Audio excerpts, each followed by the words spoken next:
Сегодня мы собрались здесь, чтобы обсудить несколько вопросов, конечно, связанных с последними событиями.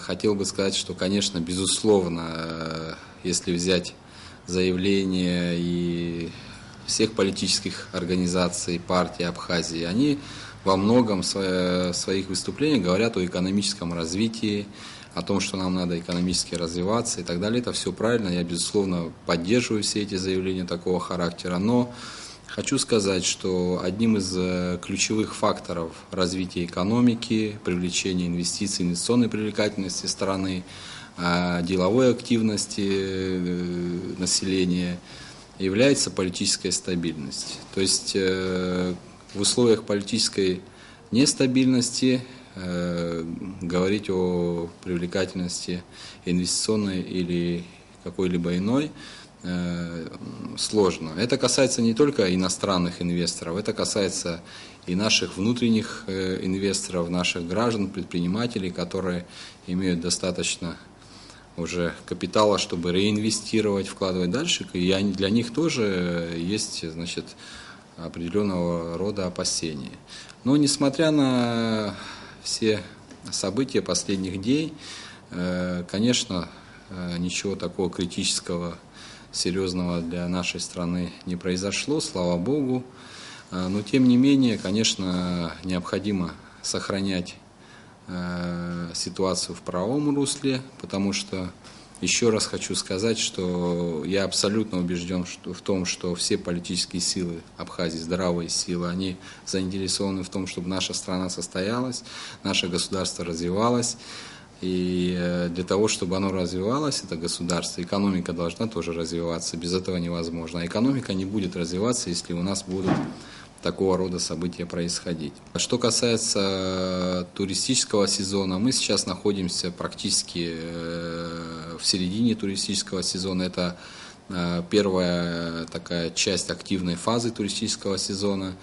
Все наши граждане, большая часть наших граждан живет этим туристическим сезоном, потому что все доходы, которые приходят в Абхазию с туристами, они имеют соответствующий мультипликативный эффект. Это у нас не только объекты размещения туристов, это и транспорт, и торговля, и общепит, и потом уже за ними идут и другие сферы услуг, банковские. В общем, все это взаимосвязано. В итоге все эти налоги, которые платят предприниматели этих направлений, возвращаются нашим же гражданам в виде заработной платы, дотации в пенсионный фонд, то есть и в пенсиях и так далее. То есть все это абсолютно взаимосвязано. Если мы с вами в этом плане что-то нарушим, а вы знаете, что у нас прошлый год был очень привлекательный с точки зрения туристов, очень много было туристов, рекордное количество пересечений за послевоенный период было отмечено в прошлом году, в августе месяце. То есть эта динамика, эта тенденция, она и в этом году продолжалась. В направлении Абхазии большой был спрос и остается, несмотря на последние события,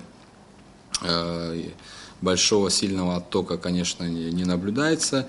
И, кстати, если, пользуясь случаем, если нас смотрят наши туристы, хотел бы к ним тоже обратиться, не нужно бояться. Абхазия всегда была и есть очень гостеприимной страной. Наш народ, несмотря ни на какие внутренние политические, локальные вопросы, которые у нас время от времени возникают, это не первый раз. Мы всегда умели и умеем договариваться. Это никоим образом не касается ни туристов, ни иностранных инвесторов, ни предпринимателей, которые работают. Поэтому правительство работает в штатном режиме. Сегодня у нас уже было с утра 2 совещания. Мы занимаемся своей прямой работой, выполняем свои обязанности. Все в норме, в порядке. Завтра у меня состоится рабочая встреча в городе Москва по программе развития Абхазии, которой мы занимаемся в рамках Совета по экономическому развитию и реформам при президенте Республики Абхазия. По поручению президента я еду. Мы будем встречаться с компанией Strategy Partners Group. Это консалтинговая компания, которая взаимодействует с нами, с рабочей группой при Министерстве экономики по разработке детальной программы развития нашей страны. Уже осенью мы рассчитываем закончить эту работу, представить ее. То есть это уже будет наша с вами общая программа на ближайшие 10 лет, в рамках которой будут прописаны все механизмы, этапы реализации. Еще хочу сказать, что занимаясь этой программой и далее, и ранее, занимаясь другими вопросами, связанными со стратегией и концепцией, мы всегда понимали и понимаем, что Абхазия очень богатая страна с точки зрения ресурсного обеспечения на душу населения, с точки зрения человеческого капитала. У нас абсолютно есть все, что нам нужно. Мы можем и должны жить достаточно хорошо. У нас будет высокий уровень жизни в Абхазии, это абсолютно очевидно для всех. Просто нам необходимо устойчиво, стабильно работать, развиваться, каждый на своем месте. И я абсолютно уверен, что нам необходимо всего 8-7 лет устойчивого развития, последовательной работы. И у нас существенно поднимется уровень жизни у каждого гражданина. На сегодняшний день, если говорить о 2015 году, по сравнению с 2014-2013 и всю динамику, мы видим определенный рост, который внушает оптимизм.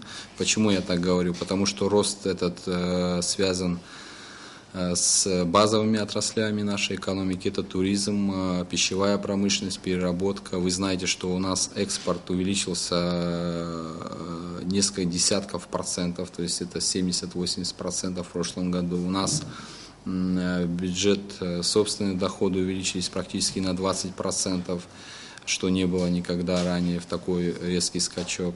У нас экономика в целом, валовый внутренний продукт в 2015 году у нас рост составил 3,7. Хочу вам напомнить, что в соседней России наоборот спад валового внутреннего продукта на 3 с лишним процента. То есть в этом промежутке у нас рост, у нас количество рабочих мест в целом в экономике по году рост составил 4,4%. Это довольно хорошие показатели, учитывая внешнюю конъюнктуру, кризис в Российской Федерации, вообще общемировой, учитывая то, что 2015 год мы прошли, если говорить о российской финансовой помощи, из заявленных в начале года 4,7 миллиардов рублей в Абхазию поступило всего 450 миллионов, то есть даже без мультипликативного эффекта от этих денег мы показали рост. Это ситуация по 2015 году. И она внушает действительно оптимизм, и я думаю, что если те реформы, те процессы, которыми мы плотно занимаемся, продолжать, и будет достаточно ощутимый успех, который, еще раз говорю, коснется каждого гражданина.